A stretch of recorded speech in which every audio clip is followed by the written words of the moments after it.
একটা ছেলে আর একটা মেয়ের ভালোবাসার মধ্যে পার্থক্য কি জানেন? একটা মেয়ে একটা ছেলেকে পাগলের মতো ততক্ষণ পর্যন্ত ভালোবাসে যতক্ষণ পর্যন্ত না সেই মেয়েটা ওই ছেলেটার থেকে ভালো কাউকে পায়। আর একটা ছেলে যখন একটা মেয়েকে ভালোবাসে, তাকে যদি পৃথিবীর সব থেকে সুন্দর মেয়েটাকেও এনে দেওয়া হয়, তবুও ওই ছেলেটা তার সেই ভালোবাসার মানুষটাকেই চয়েস করবে। এটাই হচ্ছে একটা ছেলে আর একটা মেয়ের ভালোবাসার মধ্যে পার্থক্য।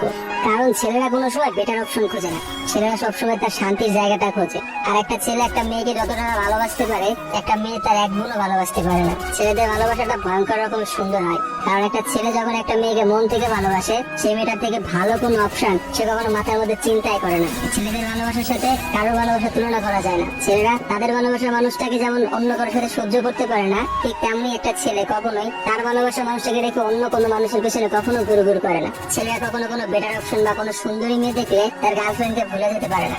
একটা ছেলের ভালোবাসা আপনি কখনোই একটা মেয়ের ভালোবাসার সাথে তুলনা করতে পারবেন না, কারণ মেয়েদের ভালোবাসাটা তো তুচ্ছ। তারা একটু ভালো অপশন পাইলে, তারা একটু ভালো কাউকে পাইলে, তাই যেখানে দেখবে যে টাকা পয়সা আছে এমন কোনো জায়গা পেলে মেয়েরা সেখানেই ছুটে। তারা তাদের ভালোবাসার সম্পর্কটাকে ভুলে যেতে কোনো সময় নেয় না। একটা মেয়ে যত সহজে একটা ভালোবাসার সম্পর্ক ভুলে যায়, একটা ছেলে কিন্তু অত সহজে তার ভালোবাসার সম্পর্কটাকে ভুলতে পারে না। আপনি একটা জিনিস খেয়াল করে দেখেন তো, রাস্তার মোড়ে মোড়ে কতগুলো পাগল ঘুরে বেড়ায়। যে পাগলগুলোর মধ্যে ছেলেরা বেশি না মেয়েরা বেশি?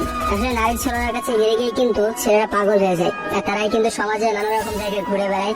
রাস্তাঘাটে দেখা যায়, বাজারে দেখা যায়, হাটে দেখা যায়, তাদের আসলে সব জায়গায় দেখা যায়। আর কয়টা মেয়েরা আপনি দেখছেন পাগল হইতে বলে? ভালোবাসা বিচ্ছেদের পর একটা ছেলে নিজেকে কোনোভাবেই ঘুরিয়ে নিতে পারে না।